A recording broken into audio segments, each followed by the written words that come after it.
मम ज्ञानतिमिरान्धस्य ज्ञानाञ्जनशलाकया चक्षुरुन्मीलितं येन तस्मै श्रीगुरुवे नमः। जय श्री कृष्ण चैतन्य प्रभु नित्यानंद, श्री अद्वैत गदाधर श्रीवास आदि गौर भक्त वृंद। हरे कृष्ण कृष्ण कृष्ण हरे हरे, हरे राम राम राम हरे हरे। हरे कृष्ण कृष्ण कृष्ण हरे हरे, हरे राम राम राम हरे हरे। हरे कृष्ण कृष्ण कृष्ण हरे हरे, हरे राम राम राम हरे हरे। हरे कृष्णा। सभी भक्तों का स्वागत है। 2-3 दिनों से हम कृष्ण जन्माष्टमी के विषय में चर्चा कर रहे हैं।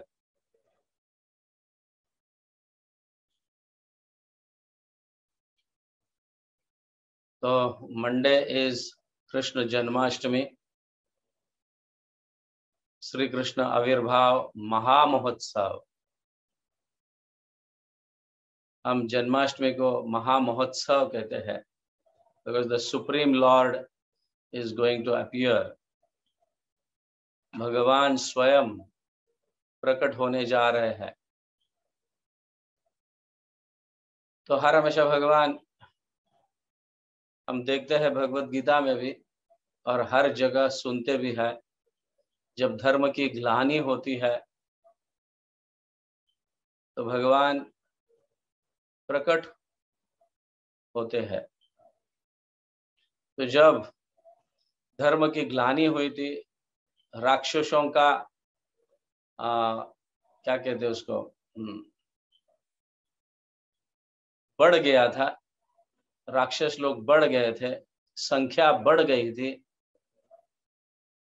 दुष्ट लोगों की संख्या बढ़ गई थी, पॉपुलेशन बढ़ गया था। तो पृथ्वी माता जो है, एक स्त्री का, एक गाय का रूप धारण करके, गाय का रूप धारण करके ब्रह्मा जी के पास जाती है।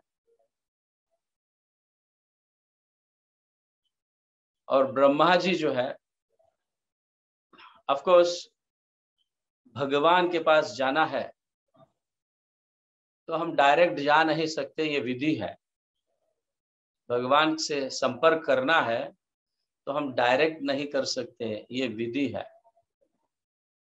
तो इस जन्म महोत्सव के माध्यम से भी हम ये सीख सकते हैं कि पृथ्वी माता जो है डायरेक्टली भगवान के पास नहीं गई कि मेरा भार कम कर दो, बहुत राक्षस हो गए हैं, मेरा भार कम कर दो।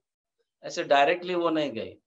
सबसे प्रथम वो अपने परंपरा गुरु जो है, परंपरा में जो गुरु है ब्रह्मा जी के पास गई। ब्रह्मा जी के पास गई और ब्रह्मा जी भी कई देवताओं को लेके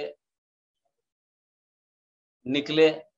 फिर शिव जी के पास गए और शिव जी के साथ फिर भगवान के दर्शन क्षीरोदकशाही विष्णु या गर्भोदकशाही विष्णु के पास चले गए। वहां जाकर उन्होंने प्रार्थना की। उस समय पृथ्वी को कहा गया था कि आप गाय का रूप धारण करके चलो, क्योंकि गाय बड़ी विनम्र होती है।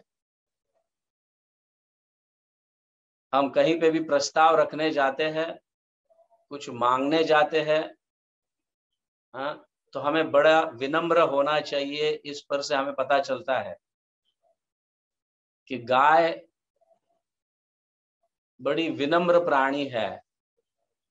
समझ गया? प्राणी, ऑफ कोर्स प्राणी नहीं कह सकते, लेकिन भगवान को बहुत प्रिय है गाय। भगवान को क्या प्रिय है ये हमें समझना होगा। अगर भगवान से मांगने के लिए कुछ जाना है तो हमें समझना होगा भगवान को प्रिय क्या है। वो वस्तु की भेंट दिया जाए, वो वस्तु की भेंट दिया जाए और बड़े विनम्रता पूर्वक हम अपने प्रेजेंटेशन, अपने दुख का प्रेजेंटेशन करें। ऐसे नहीं कि डायरेक्टली जाकर तुम ऐसे क्यों किया, तुमने वैसे क्यों किया, हाँ मुझे इतनी तकलीफ आ गई, मुझे ये आ गया, क्या तुम अभी तक सो रहे हो, ध्यान नहीं है तुम्हारा? हाँ, इस तरह से नहीं होता। तो पृथ्वी माता गाय का रूप धारण करके गई, और जो भगवान को प्रसन्न करने वाली है, भगवान को प्रिय है, इस रूप को धारण करके वो गई और अपना प्रेजेंटेशन किया, और भगवान ने वचन दिए, आई विल अपीयर यदा यदा हि धर्मस्य ग्लानिर्भवति भारत अभ्युत्थान अधर्मस्य तदात्मानं सृजाम्यहम् धर्म संस्थापनार्थाय संभवामि युगे परित्राणाय साधूनां विनाशाय च दुष्कृताम् धर्म संस्थापनार्थाय संभवामि युगे युगे। भगवान के वचन है वो हर युग में प्रकट होते हैं, और जब धर्म की ग्लानि होती है, अधर्म बढ़ने लगता है, अत्याचारी लोग बढ़ते हैं, तो भगवान निश्चित रूप से प्रकट होते हैं। ये उनका वचन है भगवत गीता में। और प्रकट होते समय सारा वातावरण शुभ बनने लगता है, बड़ा ऑस्पिशियस बन जाता है सारा वातावरण। आप जानते हैं जब दुष्ट लोग जन्म लेते हैं तो गधे चिल्लाने लगते हैं, लोमड़ियां चिल्लाने लगती है, सारा जंगल जो है हरा भरा नहीं होता, सूखने लगती है, बिजलियां जोर जोर से कड़कड़ाने लगती है, वातावरण पूरा डरावना हो जाता है जब कोई राक्षस जन्म लेता है। जब कोई राक्षस जन्म लेने लगता है तो वातावरण कई समय से बड़ा अशुभ होने लगता है कि कोई महाराक्षस जन्म लेने वाला है। सबसे प्रथम तो गधे, लोमड़ियां, कुत्ते चिल्लाने लगते हैं, और वातावरण, आकाश में अच्छे पंछी उड़ने की जगह बैट्स उड़ने लगते हैं। बैट्स, क्या कहते हैं बैट्स को हिंदी में? हाँ, बैट्स उड़ने लगते हैं, वातावरण बड़ा अशुभ हो जाता है, जहां देखो वहां बैट्स दिखने लगते हैं।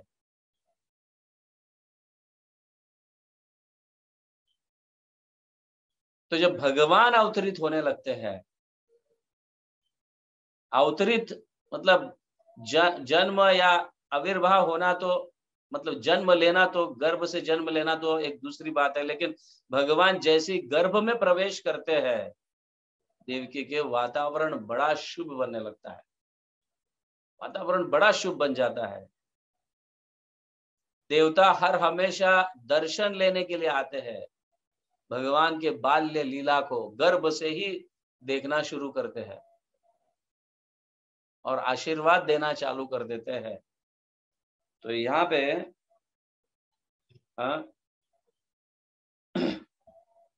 शुक उवाच, श्री शुक उवाच, अतः सर्वगुणोपेत पेतः काल पर शोभनम,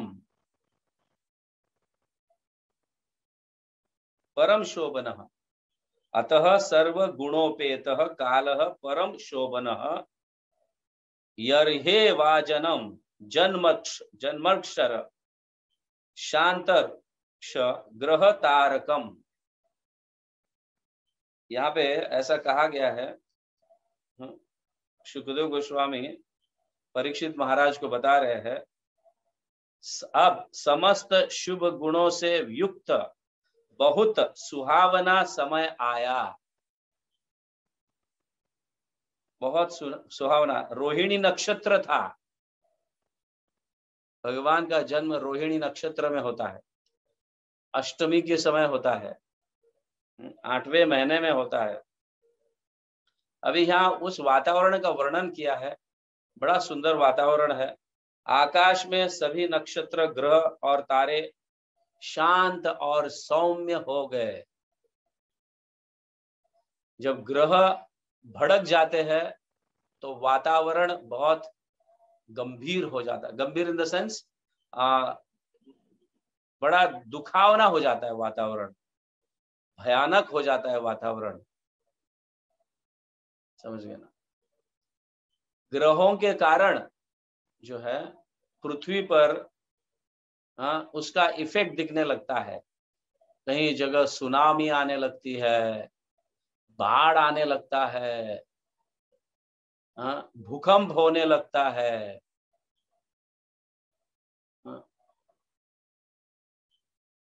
आकाश में से अग्नि का प्राकट्य होने लगता है, बारिश होने लगता है, जमीन फटने लगती है। ये सब दुखमय वातावरण है। दुखमय वातावरण दर्शाता है कि कोई बड़ा राक्षस जन्म लेने वाला है। लेकिन यहाँ पे देखो सारे ग्रह शांत और सौम्य हो गए। मतलब ऐसे जगह अपने अपने स्थान में ज्यादातर जो है ग्रह जब अपने अपने स्थान में होते हैं तब बड़ा सौम्य रहते हैं, शांत रहते हैं, वातावरण बड़ा सुंदर बन जाता है। इसलिए भगवान के जन्म के समय अगर कुंडली देखा जाए या हॉरोस्कोप देखा जाए, सभी ग्रह स्वग्रही, मोस्टली सभी ग्रह स्वग्रही थे, अपने अपने घर में प्रवेश कर चुके थे सभी ग्रह। इसलिए वातावरण बड़ा शांत हो गया, दिशाएं स्वच्छ और प्रसन्न हो गई थी। बहुत सुंदर वर्णन किया है। निर्मल आकाश में तारे जगमगा रहे थे। तारे सब जो है प्रकाशमय हो रहे थे, चमक रहे थे तारे। तारों का चमकना बहुत शुभ है।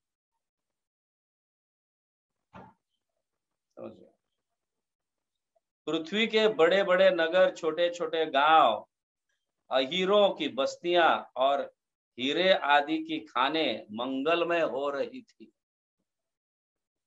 अभी हम ये बहुत समझने जैसी बात है। हम सारे नदियों को नष्ट कर दिए हैं, वातावरण खराब करके, इंडस्ट्रीज खड़ा करके, बड़े बड़े कंस्ट्रक्शंस करके, कंक्रीट जंगल बना दिए हैं, जिसके कारण बारिश गिरता भी है तो जमीन में नहीं जाता है, नाले से वापस समंदर में जाता है। तो देखो भगवान हमारे लिए जो सुविधा करते हैं कि हम समंदर का पानी तो नहीं पी सकते, लेकिन भगवान उसको बादल में कन्वर्ट कर कर हमारे पास भेज देते हैं और वो पानी, स्वच्छ पानी, निर्मल पानी जमीन में जाता है, नदियां बहती है, तो तब जाके हमें अच्छा पानी मिलता है। लेकिन हम कंक्रीट जंगल करने के कारण सारे रास्ते भी जो है, हमने जमीन को ढक कर कंक्रीट डाल देने के कारण बारिश जो गिरा है वो पानी वापस नाले के माध्यम से समंदर में जाती है। तो भगवान इतनी जो मेहनत करते हैं हमारे लिए, वो हम क्या कर रहे हैं? डिसरिस्पेक्ट। तो कैसे पेड़ बढ़ेंगे, जंगल बढ़ेगी, कंक्रीट जंगल बढ़ेगी तो नेचुरल जंगल जो है कैसे बढ़ेगी? सब वातावरण नष्ट हो जाता है। लेकिन जब शुद्ध भक्त कहो या भगवान स्वयं जब प्रकट होने लगते हैं, हमने जितना जितना धन जो है जमीन से कहो या पृथ्वी से हमने लूटा है, हीरे कहो, खान कहो, सोने के खान कहो या जो भी लूटा है, तो भगवान प्रकट होते समय वापस उसके अंदर से खान जो है वापस पैदा होने लगती है। नेचुरली पेड़ उगने लगते हैं, फूल भी आने लगते हैं, फल आने लगते हैं, बारिश सौम्य गिरने लगता है। यहाँ पे कहा गया है कि पृथ्वी के बड़े बड़े नगर, छोटे छोटे गांव, अहीरों के बस्तियां और हीरे आदि की खाने मंगलमय हो रही थी। हो रही थी मतलब पहले बिगड़ चुका था, अब वापस हो रही है। अब समझ रहे? हो रही मतलब वापस मंगलमय होने लगा। हाँ, खान में वापस हीरे ज्वारात, समुन्द्र में मोतियां जो है, ये नक्षत्रों के कारण, रोहिणी नक्षत्र और अन्य सारे ग्रह अपने अपने स्वग्रह घर में जाते हैं। हाँ, तो वातावरण वापस अच्छा होने लगता है, क्योंकि भगवान प्रकट होने जा रहे हैं। तो तुरंत ही सभी जीवात्मा के मन को, हाँ, बहुत मतलब क्या कहते हैं, मन भाने लगता है, अच्छा लगने लगता है।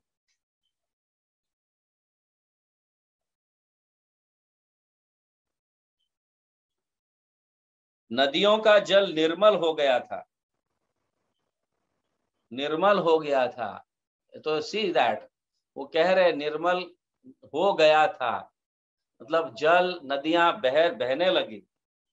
रात्रि के समय सभी सरोवरों में कमल खिल रहे थे। वन में वृक्ष की पंक्तियां रंग बेरंग पुष्पों के गुच्छों से लद गई। कहीं पक्षियां चहक चहक कर रहे थे, तो कहीं भौरे गुनगुना रहे थे। तो पक्षियों का चहकना जो है, उनका चिल्लाना या उनके आवाज जो है, ये शुभ वातावरण देता है। हमने इतने समय में कभी पक्षियों का चहकना सुना नहीं, समझ गया? क्योंकि यहाँ पूरा क्या है, कंक्रीट जंगल हो गया है, पेड़ पौधे कम है। हाँ, कैसे कैसे चहकने लगेंगे? उस समय परम पवित्र और पुण्य गंध से भरी वायु किसी को छू जाती थी। जो फूलों में जो गंध निकलता है, सुगंध, उसको वायु ले जाता है, और कहीं हम सभी को वो वातावरण अच्छा करता है, तो बड़ा सुख मिल जाता है। उसकी गति बड़ी धीमी थी। ब्राह्मणों के अग्निहोत्रों की कभी न बुझने वाली अग्नियां कंस के अत्याचार से बुझ गई थी, परंतु इस समय वो वापस अपने आप जल उठी। अब मतलब कंस के समय यज्ञ बंद करवाया जा रहा था,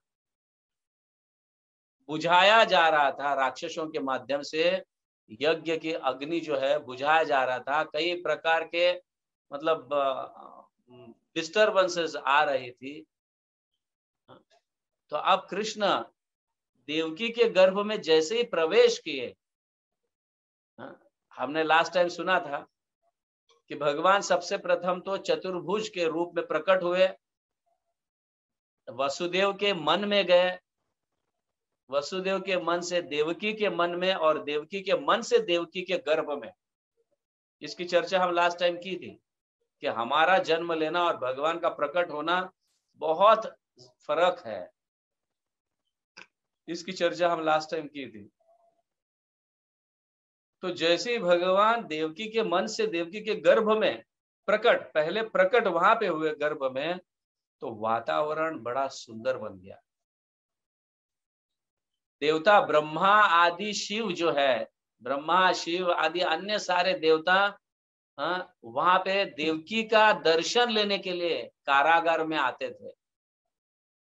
आकाश में खड़े खड़े देवकी के गर्भ का दर्शन लेते थे कि वहां पे भगवान का प्राकट्य हुआ है उस गर्भ में, क्योंकि वो गर्भ तेजमय था, तेजमय एकदम, गर्भ से तेज निकल रहा था। और इस तरह से वातावरण बहुत शुभ हो गया था।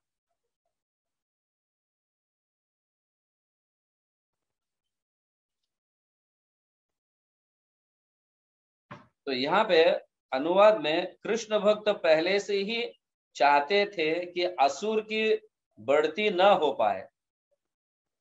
अब उनका मन सहसा प्रसन्न से भर गया था। तो ऑफ कोर्स भक्त तो कभी चाहते नहीं है कि राक्षसों की बढ़ती हो, और जैसे ही वातावरण शुभ होने लगा तो भी सभी भक्तों को पता चला यस भगवान अब प्रकट होंगे, ऐसा वातावरण भक्तों के मन में भी आ गया, अब भगवान प्रकट होंगे, क्योंकि वातावरण इतना सुंदर हो गया था। सरोवर में कमल खिल रहे थे, नदियां बहुत झरझर झरझर बह रही थी, और वो भी स्वच्छ पानी से, गंदे पानी से नहीं। हमारे यहाँ नदियां बहती है लेकिन इंडस्ट्रियों के पानी से बहती है। नदियों के आसपास से जाओगे तो एकदम दुर्गंध आने लगता है, isn't it?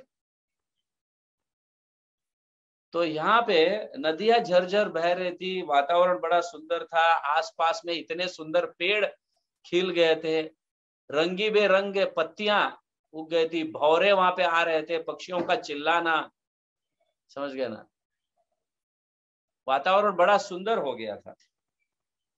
तो उससे पता चला कृष्ण के भक्त जो है एकदम मन ही मन में प्रसन्न होने लगे, प्रसन्न होने लगे। जिस समय भगवान के आविर्भाव का अवसर आया, स्वर्ग में देवताओं की नौबतें अपने आप बज उठी, अपने आप बजने लगे। नौबतें मतलब इंस्ट्रूमेंट्स, नगाड़े कहो, तुतारी कहो, हाँ शंख कहो, ये सब अपने आप बजने लगे, कोई बजा नहीं रहा था। यहाँ पे कहा गया है कि अपने आप बजने लगे। किन्नर और गंधर्व मधुर स्वर से गाने लगे तथा सिद्ध और चारण भगवान के मंगलमय गुणगान का वखान करने लगे। तो देवी देवता जो है जैसे ही भगवान गर्भ में प्रवेश किए तो देवी देवता भगवान के गुणगान गाना शुरू किए। अभी प्रकट नहीं हुए हैं भगवान, प्रकट नहीं हुए इन सेंस अभी भगवान का गर्भ से बाहर आना, अभी जन्म नहीं हुआ है, लेकिन गर्भ के अंदर पहले प्रकट हो गए हैं। तब सारे देवता, सभी देवता, ब्रह्मा शिव आदि इंद्र, सभी देवता जो है भगवान के गुणगान गा रहे थे। तो गर्भ के अंदर छोटे बालक के रूप में भगवान इतने सुंदर दिख रहे थे, मानो कभी ऐसा दर्शन किया ही नहीं, इतने सुंदर।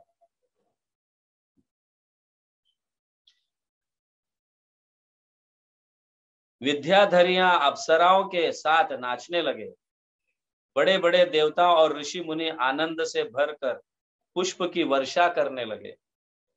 आधी रात का समय था, चारों ओर अंधकार का साम्राज्य था। भगवान के अवतार के समय जल से भरे हुए बादल समुद्र के पास जाकर धीरे धीरे गर्जना करने लगे। उसी समय सबके हृदय में विराजमान भगवान श्री कृष्ण देव रूपिणी देवकी से प्रकट हुए। जैसे पूर्व दिशा में 16 कलाओं से पूर्ण चंद्रमा उदय होता है। 16 कला जो है,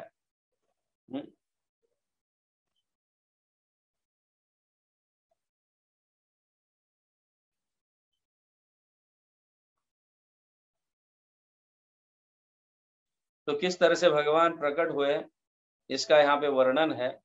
तो जब प्रकट हो रहे थे तो सारे देवता वगैरह बहुत जीव गोस्वामी के तात्पर्य या उनकी टीका, श्रीधर स्वामी के टीका में तो बहुत सुंदर यहाँ पे कहा गया है।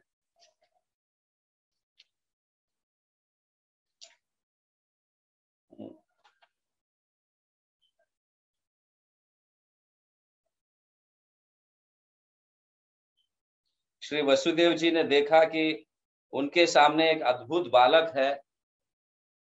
भगवान जो है पहले बालक के रूप में यहाँ पे प्रकट हुए और बालक के नेत्र कमल के समान कोमल और विशाल है। 4 सुंदर हाथों में शंख गदा चक्र और कमल लिए हुए है। वक्ष स्थल पर श्रीवस्त का चिन्ह अत्यंत सुंदर सुवर्णमयी रेखा है। गले में कौस्तुभ मणि देखो यहाँ पे भगवान का जब प्रकट हुआ तो यहाँ पे भगवान का प्रकट होने के बाद का वर्णन दिया जा रहा है। यहाँ पे क्या वर्णन है कि हमारे जैसे जैसे कोई बालक प्रकट होता है, नंगा, हाथ में कुछ नहीं, हाँ, ना गले में कुछ नहीं, हाँ, तो यहाँ भगवान जब प्रकट हुए तो मुकुट भी था, मोर पंख था, वस्त्र भी थे, गले में कौस्तुभ मणि था। ये सब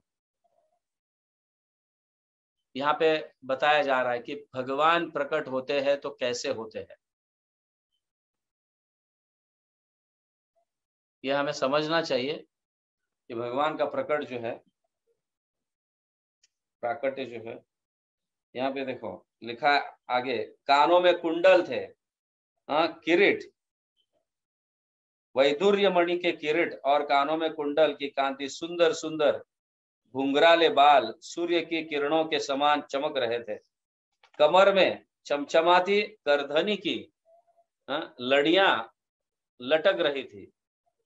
बाहों में बाजूबंद और कलाई में कंकण शोभायमान हो रहे थे। इन सब आभूषणों से सुशोभित बालक के अंग अंग से अनोखी छटा छिटक रही थी। जब वसुदेव जी ने देखा कि मेरे पुत्र के रूप में तो स्वयं भगवान प्रकट हुए हैं। ये बहुत आश्चर्य की बात है। फिर आनंद से उनकी आंखें खिल उठी, उनका रोम रोम परमानंद में मग्न हो गया था। श्री कृष्ण का जन्मोत्सव मनाने की उतावली में उन्होंने उसी समय ब्राह्मणों के लिए 10,000 गायों का संकल्प कर दिया। अभी देखो, वसुदेव जेल में है, अभी पता नहीं जेल से कब बाहर आएंगे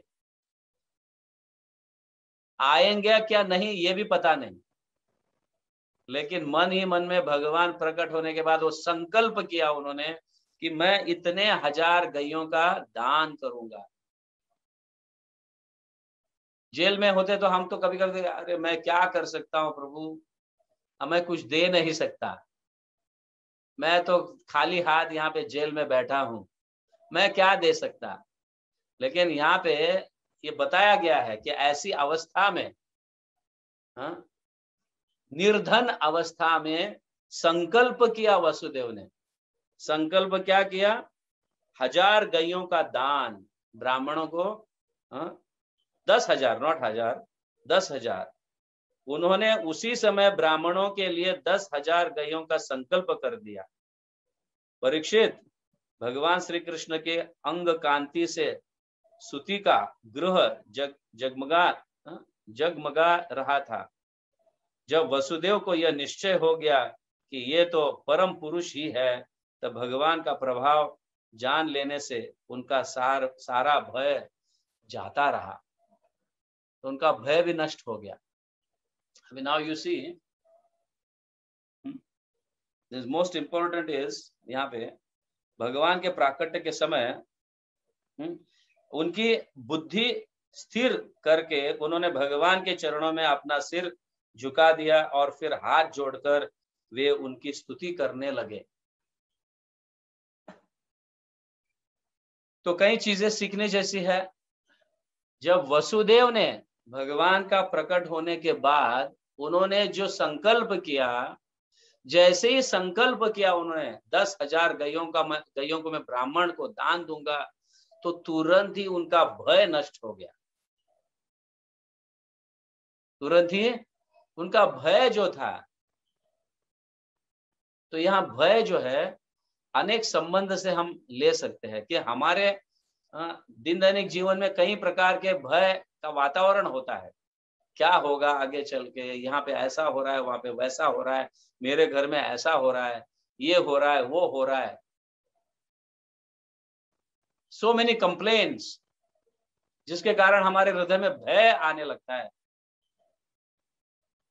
तो जैसे ही वसुदेव ने संकल्प किया, निर्धन होते हुए भी संकल्प किया, अपने अपने योग्यताओं के अनुसार हम संकल्प कर सकते हैं। अगर हमारे पास धन नहीं है तो हम संकल्प तो कर ही सकते हैं, और संकल्प भले पूरा ना हो तो भी कोई डर की बात नहीं है, लेकिन संकल्प जरूर करना चाहिए, क्योंकि उस पर से हमारी भक्ति पता चलती है, कितनी हमारी भक्ति सिद्ध है।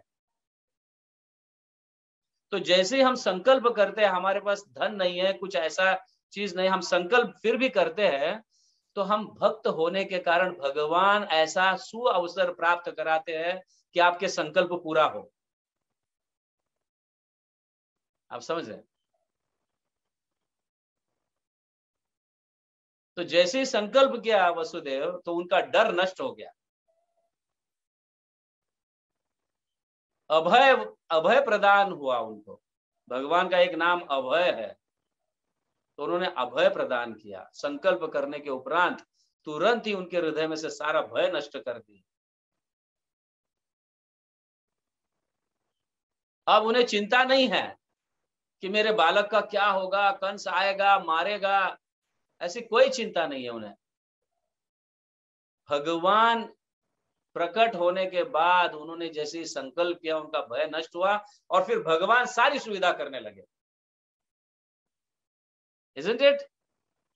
उन्होंने ताले तोड़ दिए, सिपाहियों को नींद में, गहरे नींद में डाला, ताले तोड़कर दरवाजा खुल गया, फिर वसुदेव भगवान को लेके गए,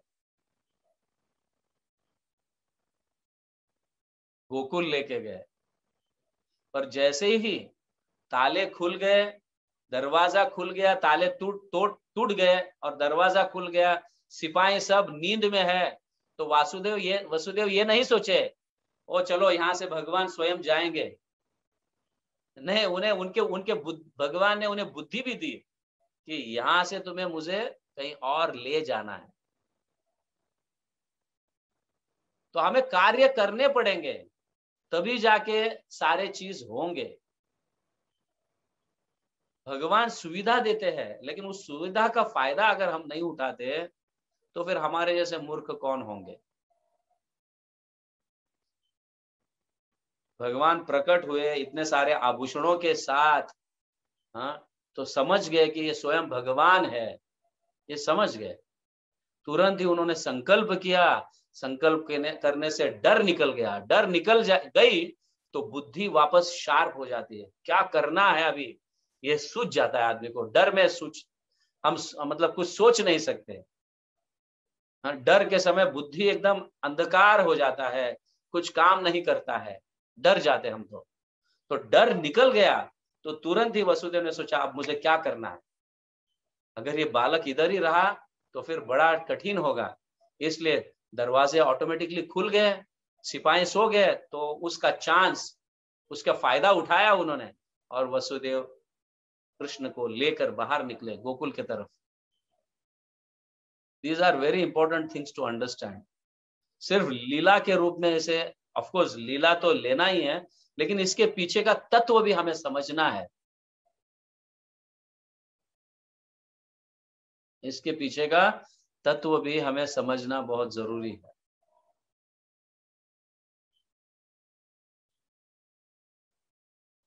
तो हम भी कई प्रकार के संकल्प ले सकते हैं। मैं इतने माला का जप करूंगा या व्हाटएवर जो है, कि मैं अभी इस तरह से मेरा जीवन बिताऊंगा। वो पहला हमारा जीवन कैसा था, चाय कॉफी पीते थे, क्या क्या खाते थे, कहाँ कहाँ जाकर खाते थे। कुछ ना कुछ हमें संकल्प, अपने भक्ति के उन्नति के लिए कुछ ना कुछ हमें संकल्प लेना चाहिए। संकल्प लेने से डर निकल जाता है, बुद्धि तीव्र हो जाती है, अच्छे सुझाव आने लगते हैं, अच्छा कार्य करने के लिए प्रेरित होने लगते हैं। तो डर निकालना है तो कुछ संकल्प करने पड़ेंगे। ये नहीं कहा जा रहा है कि तुम्हें धन देना है, हाँ, ये नहीं कहा जा रहा है कि तुम्हें कुछ सेवा करना, मतलब सेवा करना है, लेकिन कुछ संकल्प करो। संकल्प करेंगे तो डर निकल जाएगा, तो बुद्धि तीव्र हो जाएगी और भगवान सारी सुविधाएं संकल्प के अनुसार सारी सुविधाएं जो है देंगे, कि ताकि हमारा संकल्प पूरा हो। हम संकल्प ही नहीं लेंगे तो डर ही नहीं जाएगा और संकल्प पूरा भी नहीं होगा। ऑफ कोर्स कैसे कैसे होगा, जो करना है वो कार्य भी पूरा नहीं होगा। या करने की इच्छा होती है वो भी पूरा नहीं होगा। तो this is very important lesson which we have to learn, that first take vows. Vows लेंगे, संकल्प लेंगे, तो फिर भगवान सुविधा देंगे, सारी सुविधा ऑटोमेटिकली आ जाएगी। जैसे प्रभुपाद ने संकल्प लिया था, मैं मर भी जाऊंगा तो कोई प्रॉब्लम, मेरे गुरु के आदेश का मैं पालन करूंगा। तो वो गए वहां पे, अमेरिका गए पहली बार, जहां पे ठिकाना नहीं, कुछ पता नहीं उनको कहाँ रहना है, कहाँ, लेकिन संकल्प किए थे और भगवान ने सारी सुविधा, अनेक लोगों को भेज दिए उनके पास, जाओ उनकी सहायता करो तुम। तो कई अमेरिकन विदेशी लोग आकर प्रभुपाद की सहायता, एक बूढ़े व्यक्ति की सहायता करने लगे और अपने आप को बदल दिए। म्लेच्छा, व्यभिचारी, जुगार, ऐसे खेलने वाले लोग जो है, ऐसे कार्य करने वाले लोग बदल गए उनके दर्शन मात्र से। तो ये बहुत महत्वपूर्ण है, कुछ चीजें सीखने जैसी है। सिर्फ लीला सुना, कानों को अच्छा लगा, फिर घर जाने के बाद वापस भूल गए, ऐसे नहीं। We have to take some lessons from that. This is a wonderful lesson. हमारे मन से डर भगाए कैसे? संकल्प के माध्यम से। भगवान संतुष्ट हो ऐसे संकल्प करें। Is it clear? Shri Krishna Janmashtami महोत्सव की जाए, जगत गुरु श्रील प्रभुपाद की जाए, गौर प्रेमानंद, हरि हरि बोल।